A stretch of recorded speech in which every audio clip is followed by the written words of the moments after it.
नमस्कार दोस्तों।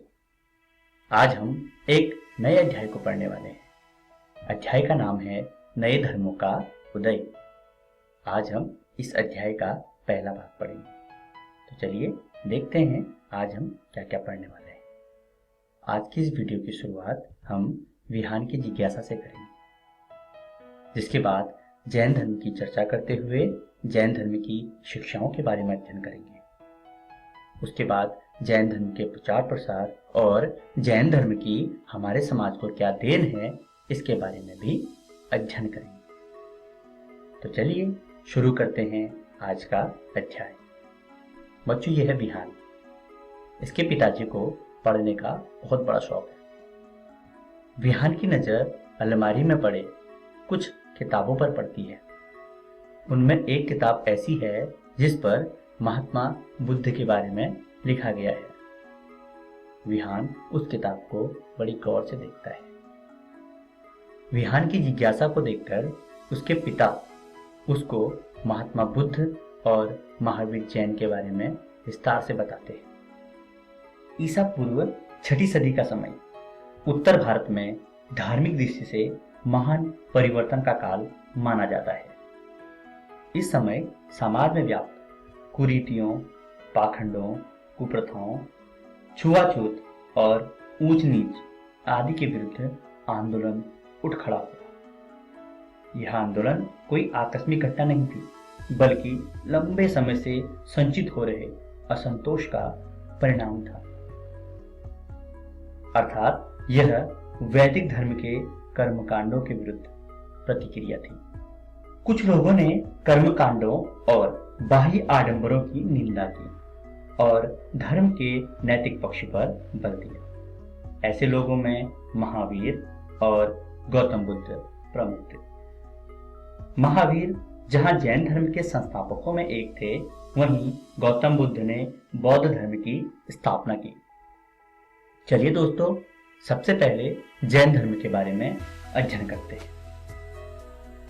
महावीर जैन धर्म के 24वें तीर्थंकर थे।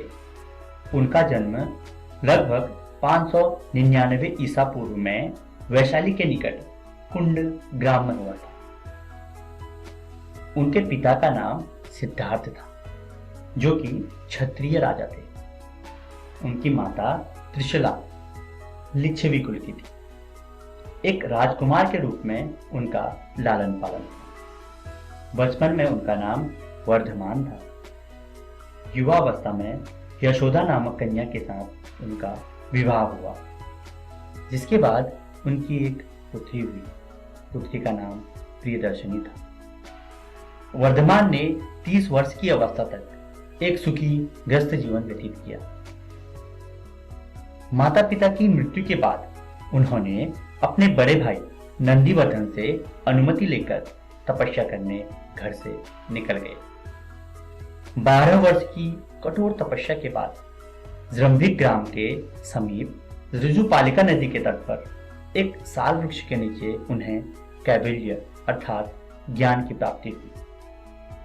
ज्ञान की प्राप्ति के पश्चात उन्हें केवलिन अर्थात सर्वोच्च ज्ञान रखने वाला, जिन अर्थात विजेता या जितेंद्रिय कहा गया।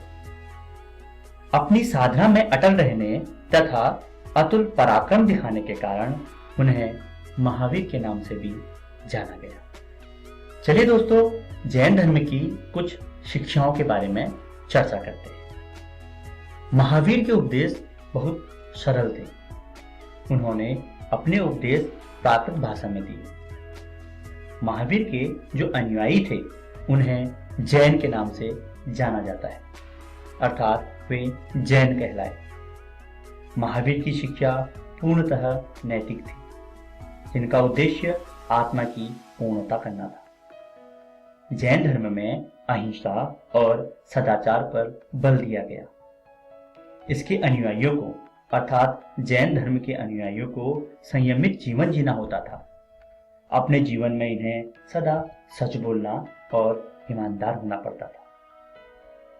चोरी करने की सख्त मनाही थी। वे संपत्ति भी नहीं जमा कर सकते थे। उन्हें ब्रह्मचर्य का भी पालन करना होता था।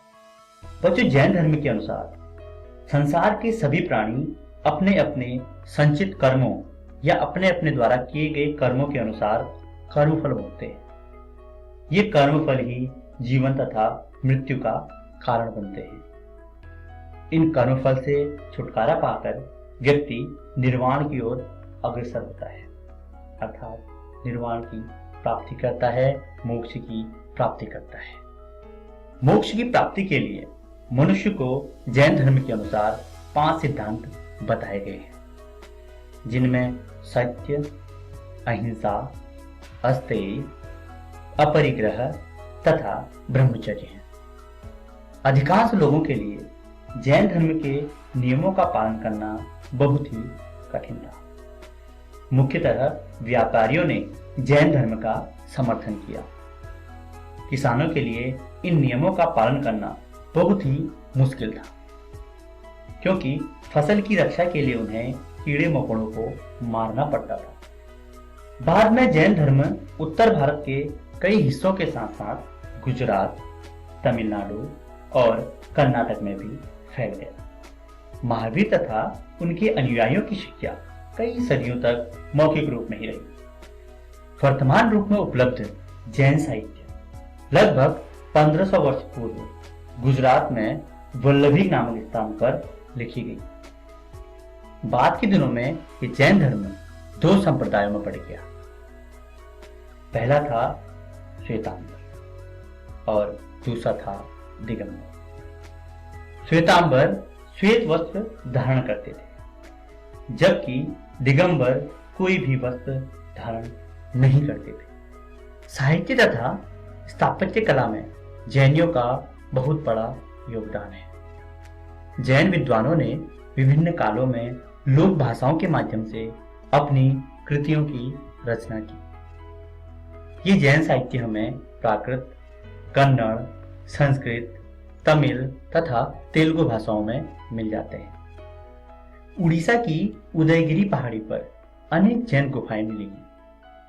खजुराहो तथा सौराष्ट्र, राजस्थान में भव्य जैन मंदिर बने हैं। इसके अलावा दिलवाड़ा का जैन मंदिर, जो कि राजस्थान के माउंट आबू में स्थित है, यह विश्व प्रसिद्ध जैन मंदिर है। बच्चों, ये सभी स्थापत्य कला के क्षेत्र में जैनियों के योगदान को दर्शाते हैं। चलिए अब देखते हैं आज की वीडियो में हमने क्या क्या सीखा। आज हमने इस वीडियो की शुरुआत विहान की जिज्ञासा से की। इसमें हमने जैन धर्म के बारे में अध्ययन किया, जैन धर्म की शिक्षाओं, जैन धर्म के प्रचार प्रसार तथा जैन धर्म की हमारे समाज को क्या देन है, इसके बारे में भी अध्ययन किया।